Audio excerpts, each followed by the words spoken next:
বিদেশি ফলের চাষ হচ্ছে পাহাড়ে, বিশেষ করে খাগড়াছড়িতে পতিত ও অনাবাদি জমিতে শোভা পাচ্ছে কয়েক জাতের রামবুটান ফল। বিদেশে দেখার পর শখের বশে পাহাড়ে চাষ করে সফল হয়েছেন এক চিকিৎসক। এখন বাণিজ্যিকভাবে চাষাবাদের স্বপ্ন দেখছেন তিনি।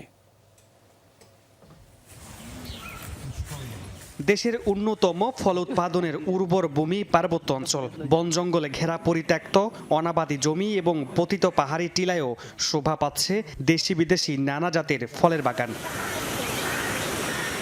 এর মধ্যে নতুন করে কৃষিতে বৈচিত্র্য এসেছে রামবুটান চাষে। খাগড়াছড়ির মোহালছড়ি উপজেলার বিহার টিলায় বাড়ির পাশে পতিত জমিতে রামবুটান ফল চাষ করে সাফল্য পেয়েছেন চিকিৎসক আকে ইপ্রু চৌধুরী। ইন্দোনেশিয়া, ফিলিপাইন, মালয়েশিয়া ও থাইল্যান্ডে এই ফল দেখে উদ্বুদ্ধ হন তিনি। শখের বসে কিন্তু আমি ওইসব দেশ থেকে যখন আমি গিয়েছি, ওখানে আমি কথা বলে চারাগুলো আনার ব্যবস্থা করি। 4 বছরের মাথায় 220টি গাছের মধ্যে প্রায় 180টি গাছে ফল এসেছে। কৃষি অফিসের সহায়তা পেলে বাণিজ্যিক চাষাবাদে আগ্রহী তিনি। বেকার যুবকদেরও স্বাবলম্বী করতে চান। ওনাদেরকে দিয়েও আমি এটা শেষ করতে পারবো না, তো বিধা আমি চিন্তা করছি যে এটা আসলে বাণিজ্যিকভাবে করা যায় কিনা। বিদেশি ফলের এই বাগান দেখতে দূর দূরান্ত থেকে আসেন অনেক দর্শনার্থী।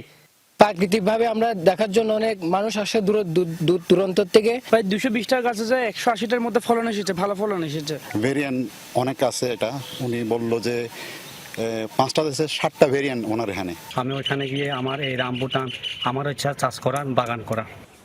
এ ধরনের ফল চাষ বাড়লে আমদানি নির্ভরতা কমবে এবং এই অঞ্চলের মানুষ অর্থনৈতিকভাবে লাভবান হবে বলছেন এই কর্মকর্তা।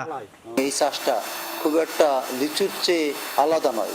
লিচুর মতো করে চাষ করে তারা এখানে রামবুটানের বাগান করে লাভবান হতে পারেন। মামুন রশিদ, যমুনা নিউজ।